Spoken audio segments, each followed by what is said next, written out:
Oke,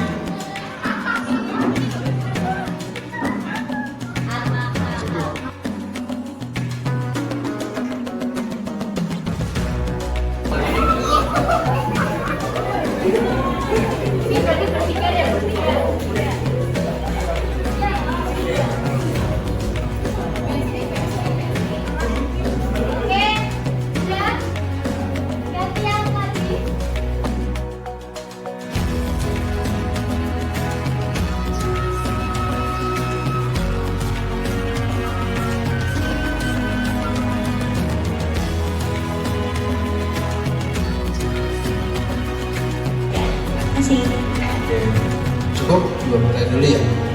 Jadi yang pertama, kalau tadi disebut orang introvert harus jadi ekstrovert atau sebaliknya orang ekstrovert harus jadi introvert, itu memang kunci suksesnya di situ. Tadi yang saya bilang, orang yang sudah introvert jangan mengeksplor dirinya seorang introvert terus. Jadi dia harus keluar dari introvertnya.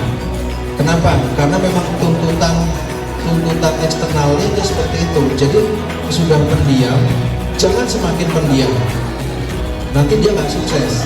Sebaliknya orang yang sudah ekstrovert jangan tambah ekstrovert, akhirnya jadi grupnya jadi terdestroy, terganggu oleh keekstrovertannya dia. Memang kunci suksesnya orang itu di situ. Nggak ada istilah baterainya habis, enggak ya, ini kan bukan handphone ya.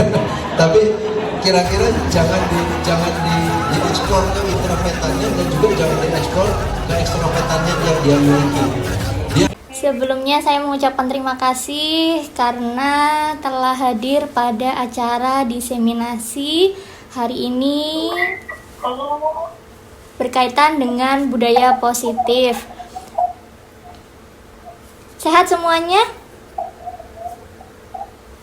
Alhamdulillah, luar biasa. Semoga sehat selalu ya, meskipun acaranya panjang sekali, banyak kegiatan dari kemarin hingga sekarang ini. Izin presentasi nggih Bapak Ibu.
Oke, sebelumnya terima kasih karena Bapak Ibu telah bersedia untuk hadir pada acara diseminasi budaya positif pada siang hari ini. Tentunya pertama puji syukur kehadirat Allah Subhanahu wa taala yang telah melimpahkan rahmatnya sehingga kita semua dapat berjumpa bersama dalam acara diseminasi budaya positif ini. Tak lupa sholawat serta salam senantiasa kita haturkan kepada Nabi Muhammad SAW yang kita nantikan syafaatnya kelak di yaumil kiamah nanti. Hari ini saya akan menyampaikan diseminasi budaya positif yang semoga materi ini bisa juga kita terapkan bersama di SMA Negeri 1 Pemalang.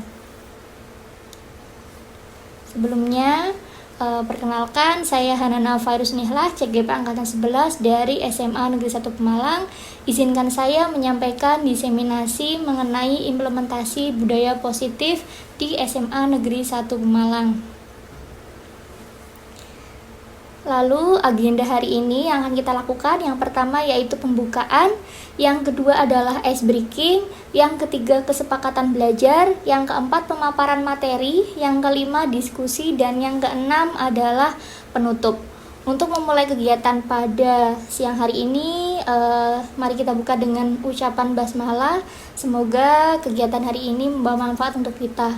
Amin. Bismillahirrohmanirrohim. Selanjutnya yaitu ice breaking Bapak Ibu.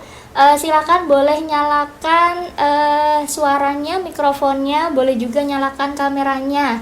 Cluenya adalah baca sesuai warna, bukan sesuai tulisan. Ingat ya, cluenya adalah baca sesuai warna, bukan sesuai tulisan. Siap Bapak Ibu? Ya. Oke, 1, 2, 3. Ayo. Kuning, hitam,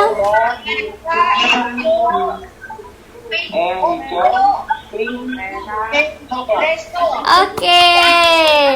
Satu kali lagi ya. Yang dibaca adalah yang kita baca adalah warna, bukan tulisannya. 1, 2, 3.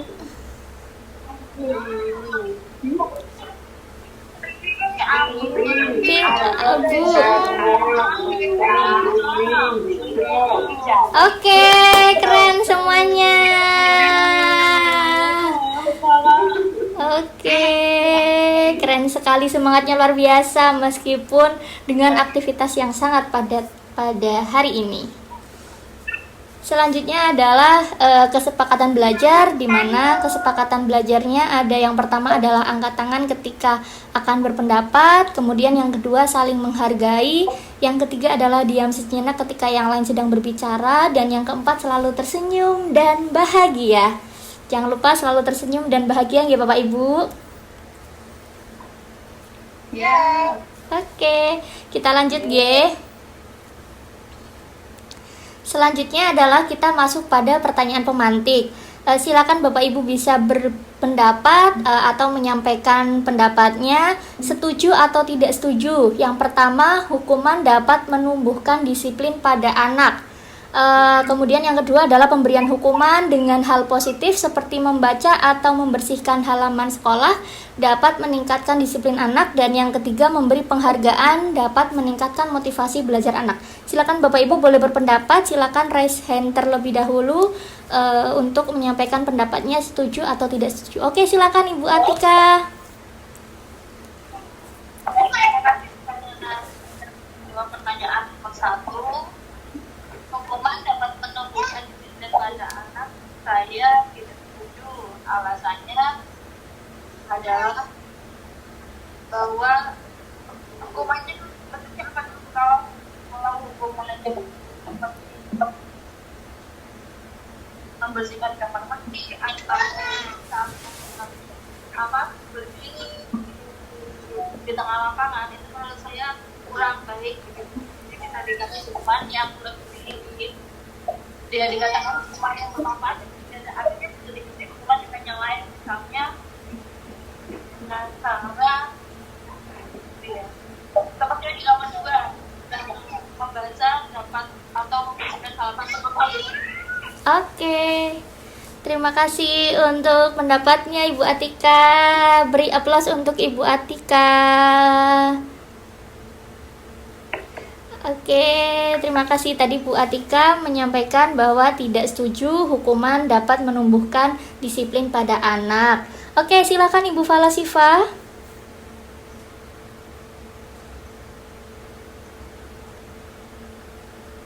Untuk poin ketiga gimana? Oh iya, boleh. Silakan Ibu. Memberi penghargaan dapat meningkatkan motivasi belajar anak. Kalau menurut saya memang semuanya dari 1, 2, dan 3 berkesinambungan. Bahwa reward and punishment itu juga dibutuhkan dalam proses pembelajaran.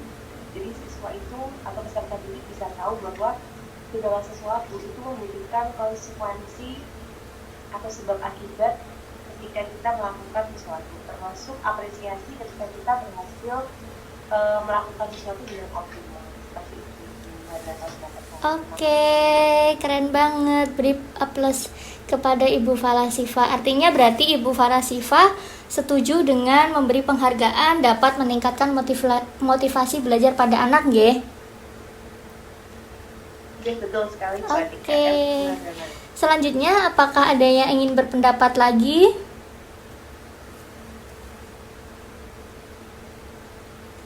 Tidak ada? Kalau belum ada, saya lanjutkan lagi nggih. Selanjutnya adalah materi yang akan kita bahas bersama berkaitan dengan konsep budaya positif. Yang pertama adalah perubahan paradigma belajar, yang kedua adalah disiplin positif dan nilai-nilai kebajikan universal, kemudian yang ketiga adalah motivasi belajar, yang keempat adalah kebutuhan dasar manusia, yang kelima adalah posisi kontrol guru, dan yang keenam adalah keyakinan kelas dan segitiga restitusi. Lalu selanjutnya adalah perubahan paradigma. Coba Bapak Ibu di samping Bapak Ibu apakah ada kertas atau kertas dan ballpoint? Ada. Oke, silakan coba Bapak Ibu tuliskan kira-kira hal apa yang paling berharga atau yang ingin Bapak Ibu lakukan atau apa yang ingin Bapak Ibu impikan. Silakan ditulis di kertas, kemudian kepalkan kertas tersebut, kemudian simpan di kepalan tangan Bapak Ibu. Apakah sudah?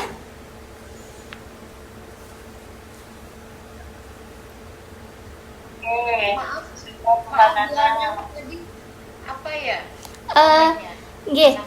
Jadi silahkan tulis benda atau sesuatu yang sangat berharga untuk Bapak Ibu. Boleh impian, boleh benda berharga, atau boleh apa yang Bapak Ibu cita-citakan. Kemudian tulis di secari kertas, kemudian Bapak Ibu simpan dalam kepalan tangan seperti ini.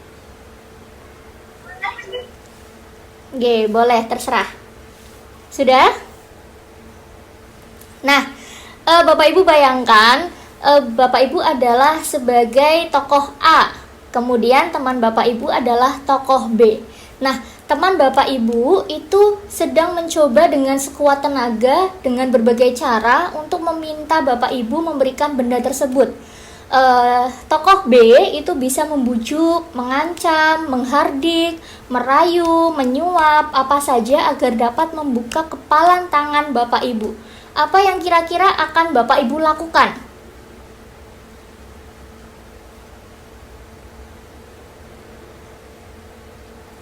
Boleh nyalakan mikrofonnya, boleh, silahkan. Kira-kira apa yang Bapak Ibu lakukan ketika teman Bapak Ibu ingin mengambil sesuatu yang ada pada kepalan tangan Bapak Ibu? Apakah dengan mudahnya Bapak Ibu memberikan apa yang ada dalam kepalan tangan Bapak Ibu, ataukah Bapak Ibu mempertahankan itu supaya teman Bapak Ibu tidak akan bisa mengambil sesuatu yang ada pada genggaman tangan Bapak Ibu? Silakan, boleh raise hand atau boleh langsung buka mikrofonnya. Ya, dikasih aja lah. Oh, dikasih aja. Kenapa Pak Urip? Kenapa dikasih aja? Ya. Ya, mungkin dia pengen tahu apa dalamnya, ya dikasih aja. Oke. Kasihan dia nggak penasaran. Oke, berarti dikasih aja ya Pak Urip ya. Adakah yang lain? Oke, tadi Pak Urip berpendapat dikasih aja. Oke, silakan Ibu Atika. Ya, sesuatu hal yang ada di kertas yang saya tulis adalah lempak. Ya, adalah jajanan pasar lempak. Dan ini B saya ibaratkan sebagai falasifa. Ya, dan falasifa saya yakin yang menulis di kertas itu adalah tahu. Dan saya suka dengan lempak. Ya, saya sangat suka dengan lempak, apalagi kalau posisinya saya sedang lapar, saya tidak akan ketika saya lapar, saya akan memakan lempak itu. Tapi ketika teman saya falasifa ini memegang sapu, dia tidak suka. Kemudian dia posisi lapar, tapi dengan tahu, maka saya akan memberikan kepala tangan saya itu yang bersama dengan kepala sisa. Jadi ada barter. Begitu ya kepala. Oh gitu. Oke, berarti opsional.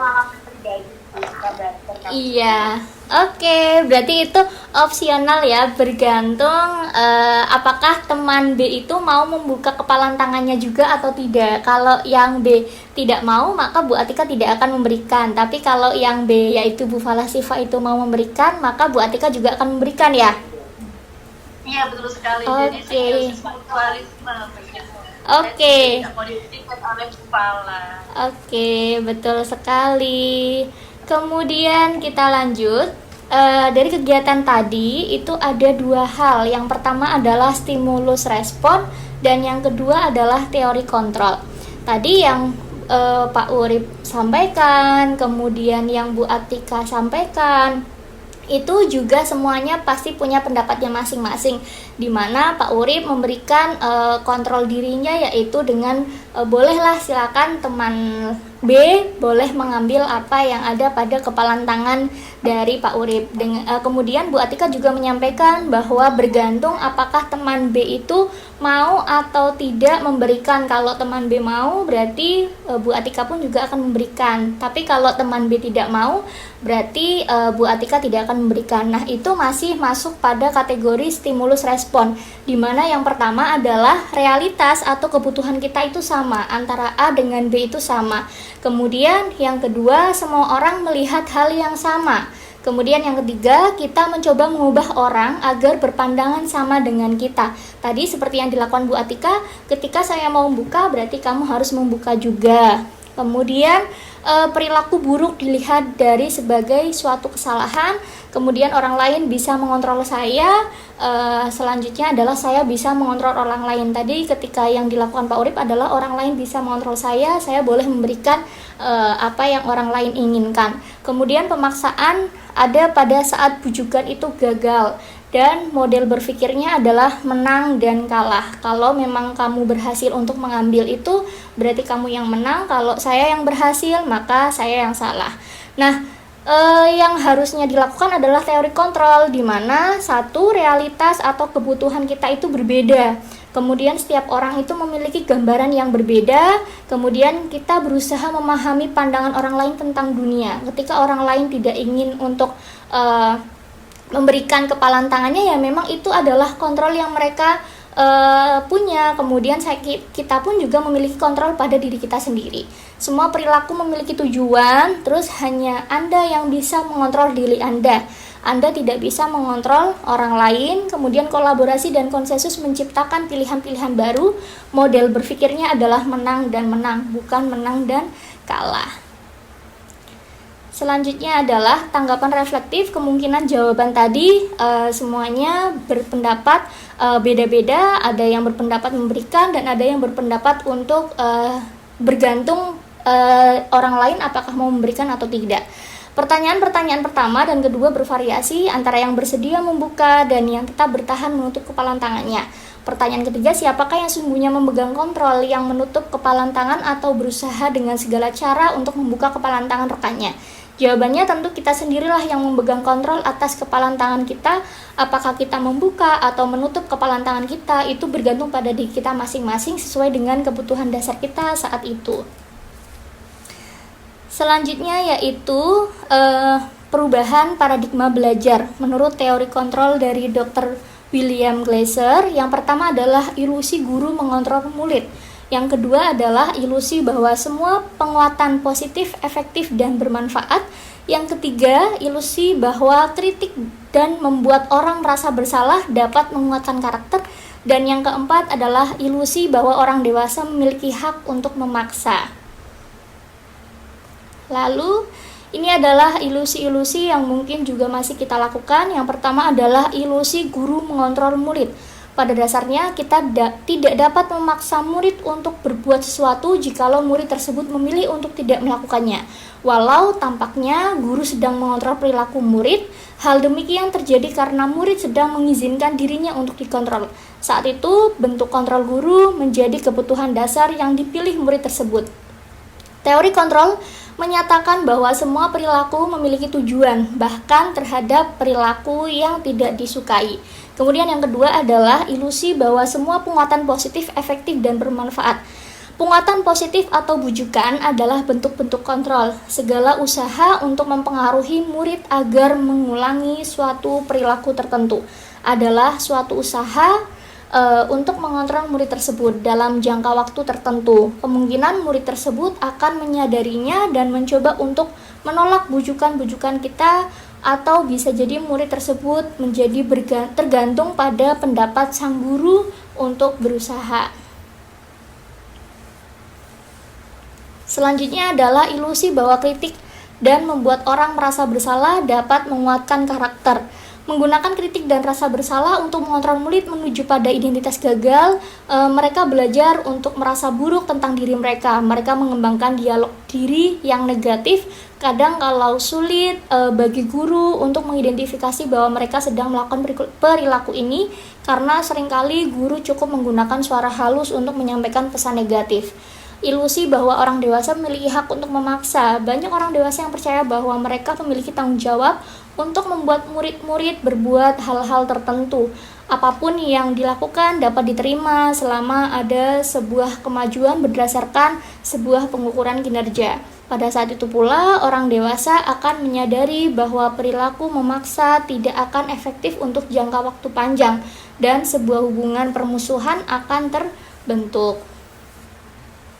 Selanjutnya yaitu disiplin positif. Dalam rangka menciptakan lingkungan positif, salah satu strategi yang perlu kita tinjau kembali adalah penerapan disiplin di sekolah. Apakah telah efektif? Apakah masih perlu ditinjau kembali? Kemudian menurut Bapak Ibu, apakah di SMA Negeri 1 Pemalang itu sudah efektif penerapan disiplin positifnya? Apakah masih perlu ditinjau kembali? Silakan Bapak Ibu boleh berpendapat.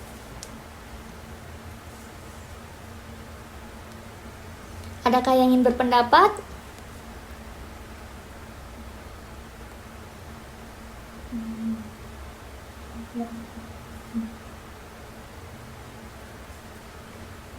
Oke, silakan Ibu Ani Nur Afia. Selamat siang Ibu Handana. Siang Ibu. Saya hanya ingin memberikan sedikit gambaran tentang kemarin kebetulan saya membuat keyakinan kelas, dan apakah itu benar atau tidak mohon diberi feedback seperti itu. Kalau perlu evaluasi terhadap apa yang sudah saya terapkan ke siswa saya. Kebetulan tahun kemarin di 11/7 itu saya membuat keyakinan kelas yang dibuat bersama. Kemudian memang pengaruh kontrol saya lebih keras, dalam artian ketika membuat keyakinan kelas itu saya rasakan saya lebih dominan untuk aturannya seperti ini, seperti itu, supaya memang latar belakangnya karena anak-anak dengan kepribadian yang beraneka ragam ya, sehingga mau tidak mau saya harus melakukan itu, dan alhamdulillah memang sedikit membantu, minimal disiplin dalam diri mereka itu berubah seperti itu.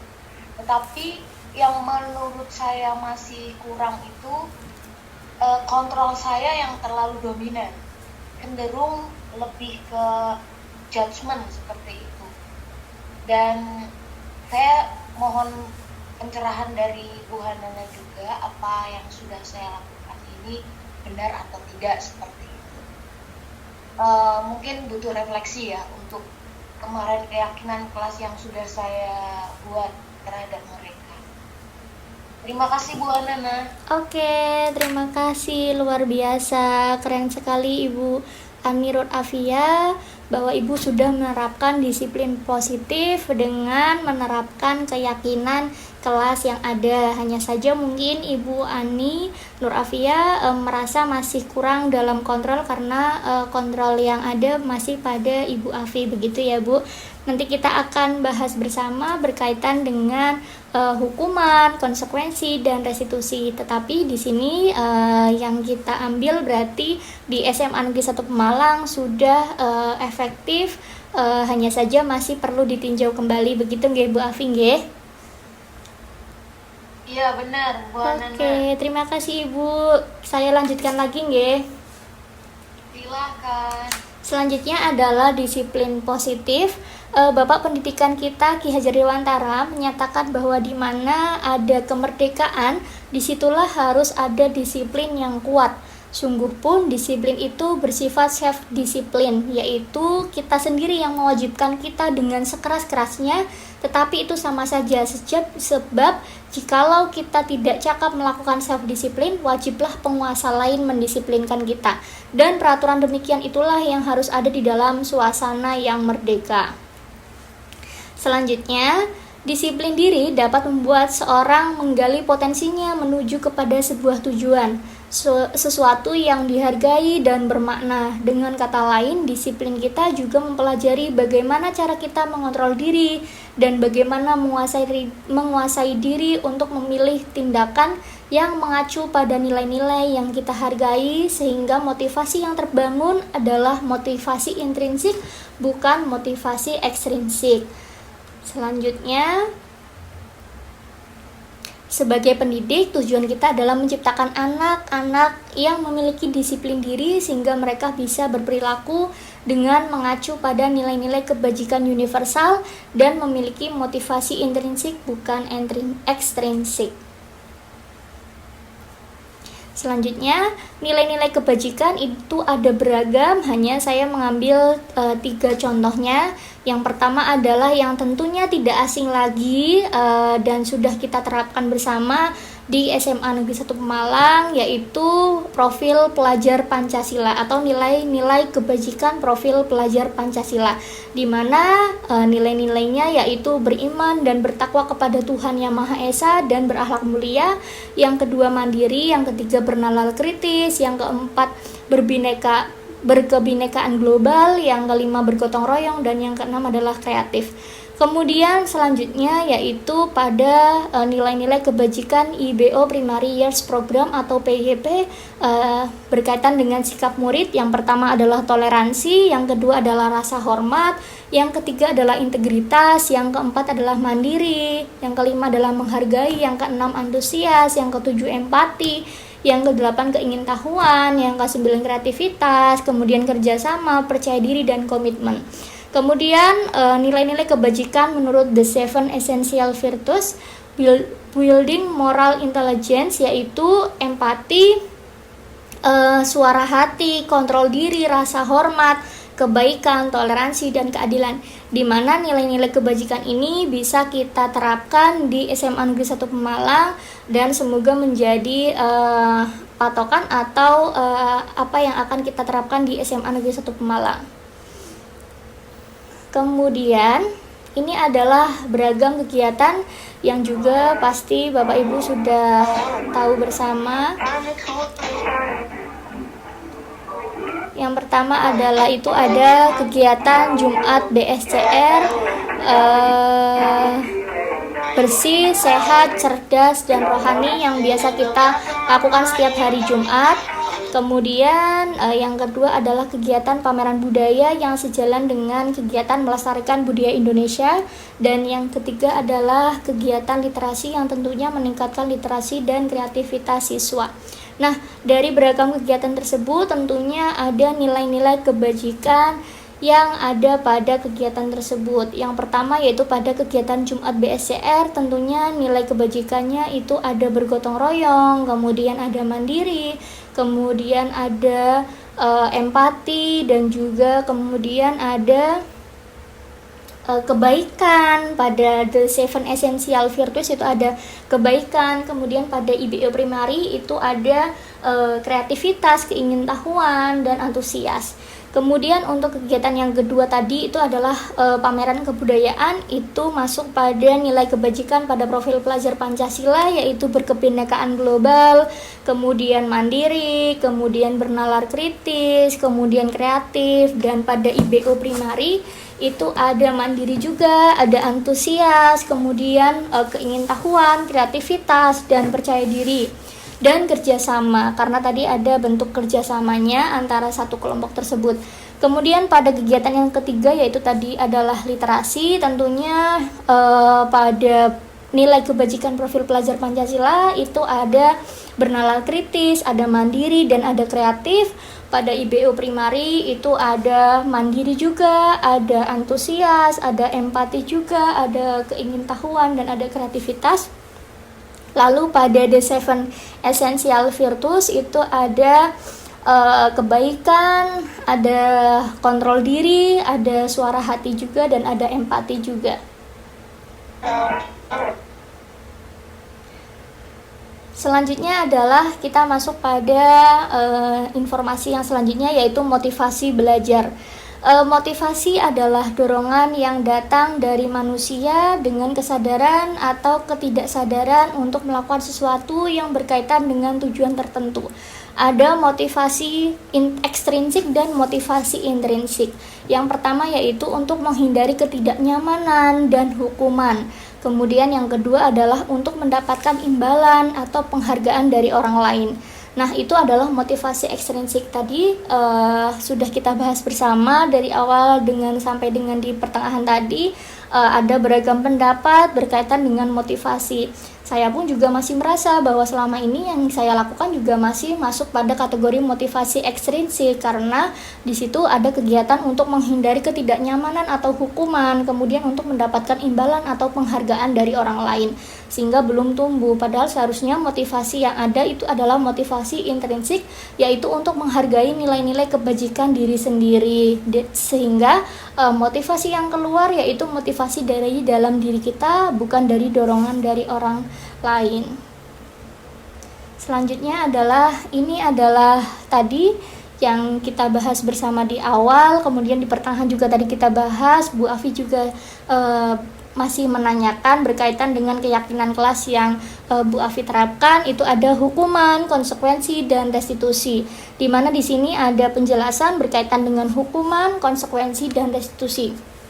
Untuk hukuman itu adalah murid atau anak belajar menyembunyikan kesalahan hasil yang diperolehnya.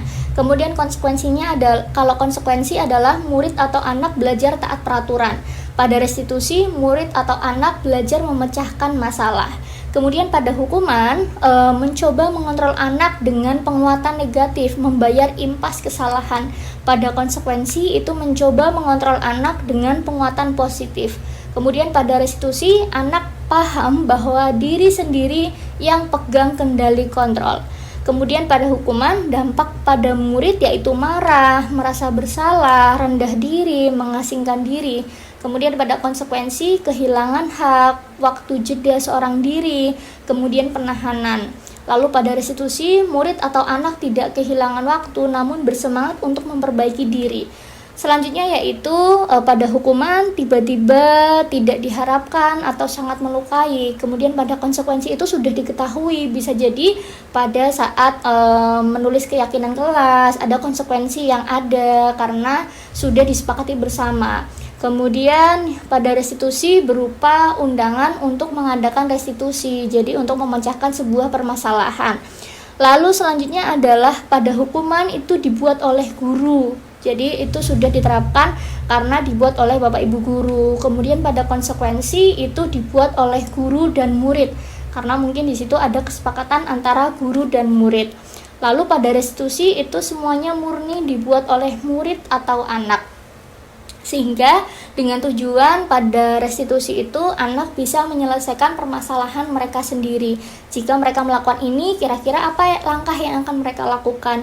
Kemudian pada hukuman itu menyakitkan, guru menjalani konsekuensi dengan menyalahkan, mengkritik, menyindir, merendahkan. Kemudian pada konsekuensi membantu, guru menyatakan peraturan, melakukan peringatan, dan menerapkan konsekuensi. Dan restitusi yaitu menguatkan, guru menyebutkan keyakinan kelas, membimbing kerangka acuan berpikir, dan restitusi murid atau anak. Sehingga yang menyelesaikan permasalahan pada kegiatan restitusi itu semuanya adalah siswa. Jadi kita hanya sebagai pendamping atau pembimbing kerangka acuan berpikir restitusi murid atau anak.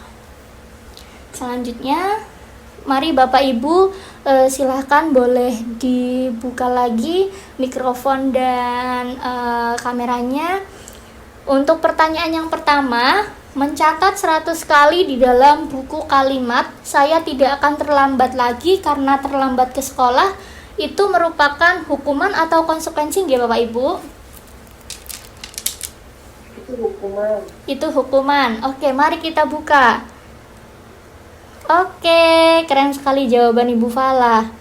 Oke, selanjutnya yang kedua, lari mengelilingi lapangan basket 2 kali karena terlambat hadir di sekolah. Itu hukuman atau konsekuensi? Silakan Ibu Atika. Hukuman. Oke, keren sekali. Betul. Selanjutnya, membersihkan coretan yang dibuatnya di meja tulis. Itu hukuman atau konsekuensi? Oke, silakan Ibu Atika. Konsekuensi. Konsekuensi, ya betul sekali. Selanjutnya, murid diminta untuk push up 15 kali karena tidak menggunakan masker ke sekolah. Itu hukuman atau konsekuensi? Hukuman. Oke, coba kita buka. Wah, keren sekali. Yeay. Selanjutnya, menggantikan kertas tugas teman yang telah dicoret-coret. Konsekuensi. Oke, kita coba buka. Wah, keren sekali. Selanjutnya, berjemur di lapangan basket pukul 12 siang karena mengobrol dengan teman. Itu hukuman atau konsekuensi Bapak Ibu? Hukuman. Oke, wah hebat ini. Memang semansa juara, keren.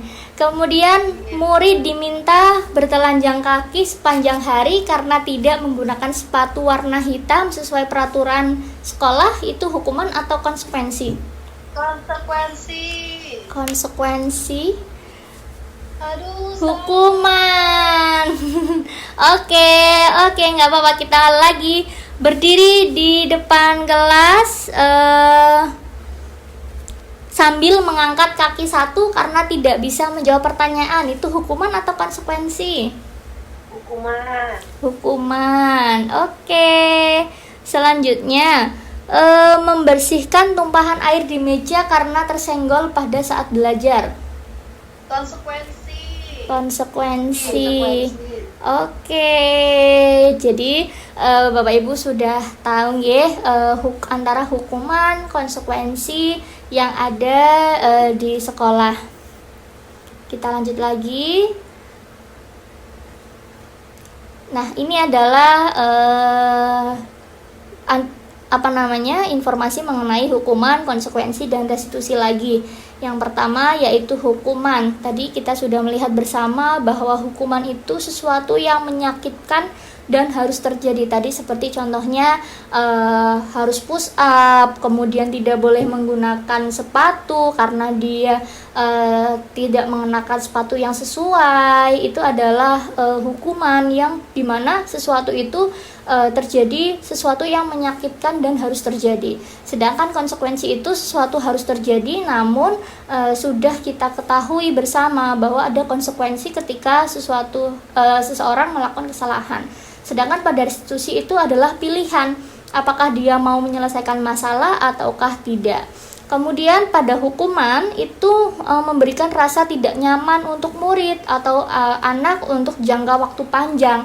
Kemudian untuk konsekuensi tidak nyaman untuk murid untuk jangka waktu yang pendek. Mungkin saat itu karena dia harus membersihkan meja, karena konsekuensi dia menumpahkan air di meja. Kemudian untuk pada restitusi itu menguatkan untuk murid atau anak dalam jangka waktu panjang karena dia diberi kesempatan untuk menyampaikan kira-kira solusi apa yang akan dia lakukan atau yang sebaiknya dia lakukan dalam menyelesaikan sebuah permasalahan. Lalu pada hukuman itu korban mendapat keadilan. Kemudian pada konsekuensi itu korban bisa diabaikan. Nah, pada restitusi itu korban mendapat ganti. Karena pada restitusi itu korban diberi kesempatan juga untuk menyampaikan informasinya berkaitan dengan apa yang telah terjadi, sehingga keduanya juga diberi pilihan untuk atau diberi kesempatan untuk memilih sebuah cara untuk menyelesaikan permasalahan yang ada. Kemudian pada hukuman itu murid dan anak akan tersakiti karena tadi seperti yang dilakukan pada teks tadi itu ada murid melakukan push up karena dia terlambat. Kemudian ada dia harus tidak boleh mengenakan sepatu karena dia tidak menggunakan sepatu yang sesuai. Kemudian pada konsekuensi itu murid atau anak dibuat tidak nyaman karena harus melaksanakan konsekuensi yang ada atau harus melakukan konsekuensi yang ada. Nah, pada restitusi itu murid akan mendapat penguatan karena dia diberi kesempatan untuk menyampaikan pendapatnya berkaitan dengan kira-kira apa langkah yang akan dia lakukan dalam menyelesaikan sebuah permasalahan. Lalu pada hukuman itu perilakunya pasif agresif meningkat. Jadi terkadang dia akan berlaku pasif dan agresif itu akan meningkat karena adanya hukuman yang ada. Kemudian pada konsekuensi penguatan hanya bertahan dalam jangka waktu pendek. Pada saat konsekuensi itu dilakukan barangkali kemudian setelahnya juga pasti barangkali dia bisa melakukan hal tersebut lagi. Lalu pada restitusi itu masalah terpecahkan karena dua-duanya diberi kesempatan untuk menyampaikan pilihan pemecahan masalah yang ada pada keduanya. Kemudian pada hukuman itu sistem tidak